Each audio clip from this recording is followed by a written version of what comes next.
Y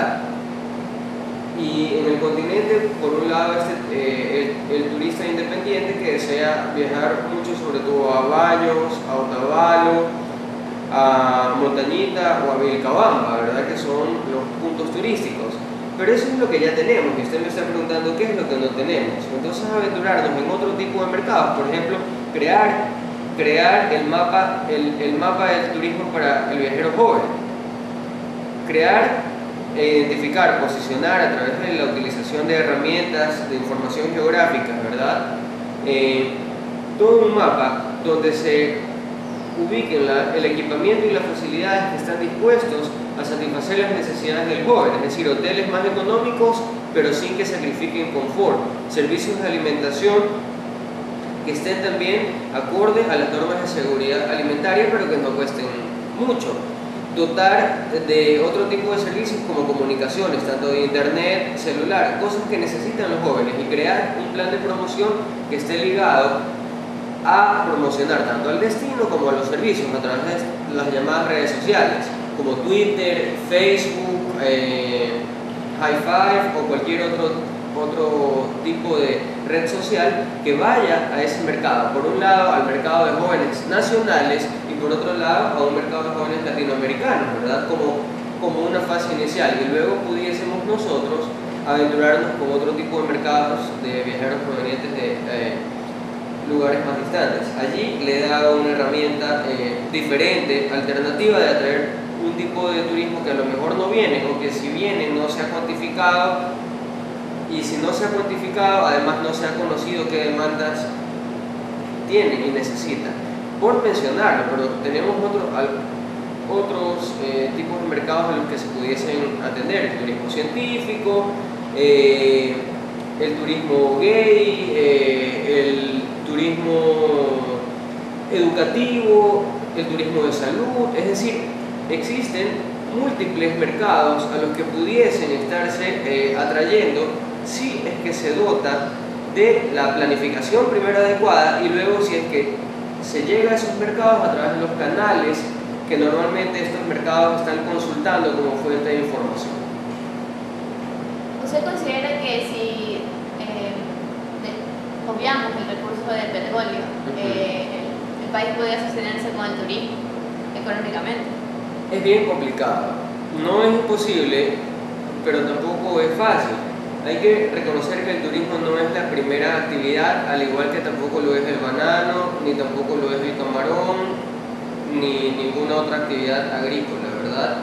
Entonces, decir que vamos a cambiar el petróleo, que es básicamente de extracción, por un producto que es básicamente de servicios, en este caso el turismo, sería mentirle al país y sería dejarlo sin ingresos. Ahora, el turismo, si se planifica y se lo quiere convertir en la primera actividad, pero de aquí a 20 años o de aquí a 40 años probablemente pudiese convertirse en la primera fuente de ingresos. Pero para esto habría que cambiar. Bueno, habría que dotar a todos los parques nacionales de las facilidades que le mencionaba, ¿verdad? Pasarelas de primer nivel, como en los parques de Estados Unidos, que son estas pasarelas que son de madera, con tablones, como la que pudiésemos encontrar en el parque histórico. Pero crear esto en la selva, crear esto en Galápagos, crear esto arriba en la montaña, crear en los bosques secos o muy secos de la costa ecuatoriana. Luego de eso,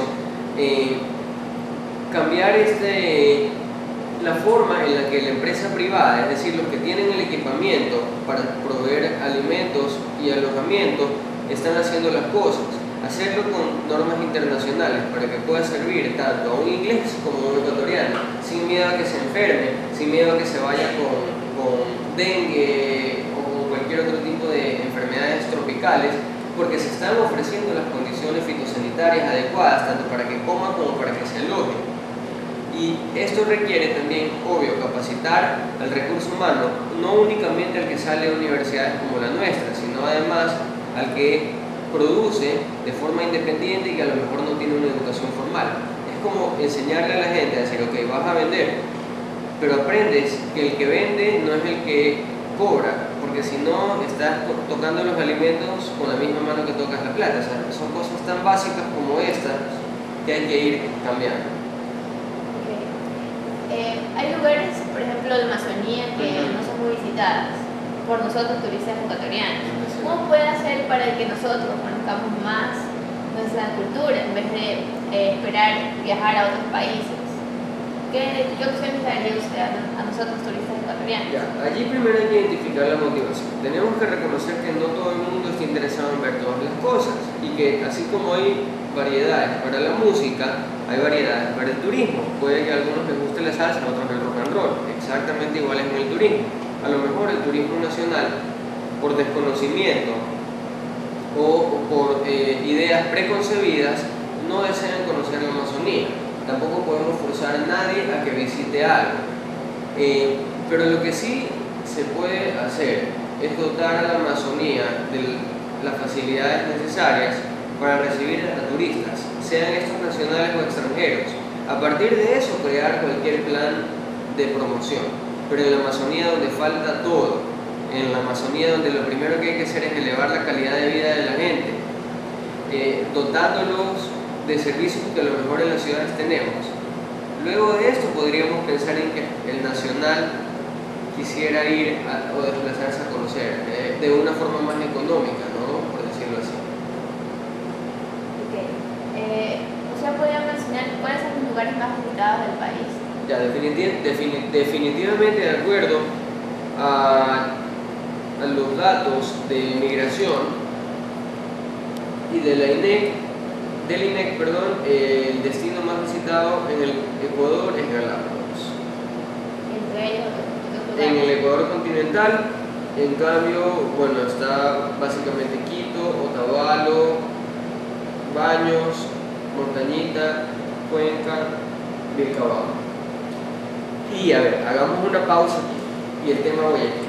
Es verdad, a Guayaquil viene muchísima gente, pero ¿por qué normalmente llegan a Guayaquil? Por dos cosas. Primero, porque están en tránsito hacia Galápagos, o segundo, porque vienen a hacer negocios. Entonces, obviamente, Guayaquil es un destino muy visitado, pero reconociendo que la gente no necesariamente viene de paseo, viene por trabajo, viene por hacer negocios.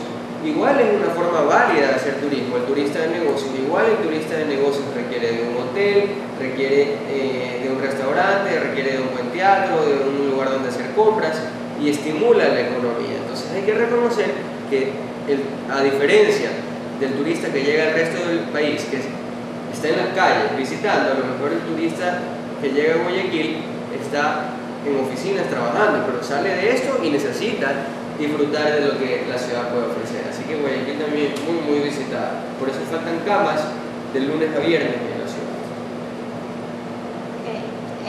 ¿Qué opina del turismo comunitario? Yo escribí un artículo sobre el turismo comunitario como una herramienta para el desarrollo.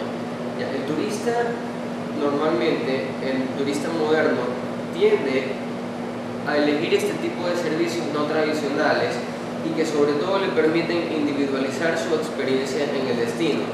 No es lo mismo llegar a un hotel de cadena internacional, sin mencionar nombres, que llegar y alojarse en la casa de Doña María, que es una casa que además ofrece servicio de alojamiento en una de sus habitaciones.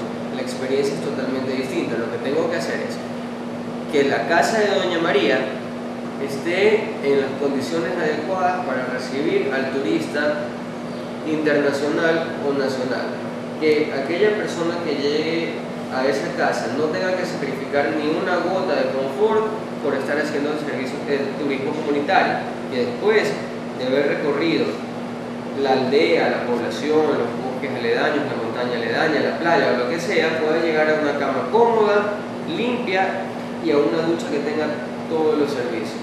Si estoy en capacidad de hacer que Doña María ofrezca eso, el turismo comunitario es una opción válida, pero si no, está destinado a fracasar porque no está en condiciones de recibir el turismo externo, que es mucho más demandante que el turismo interno.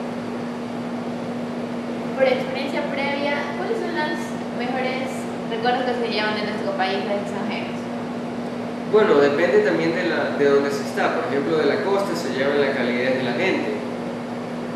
De la sierra se llevan los paisajes, parajes andinos, la cultura andina que es muy rica y además muy llamativa por su folclore. De Galápagos probablemente se llevan la observación de especies diferentes. Como es variado el Ecuador, no existe algo fijo, pero en general se llevan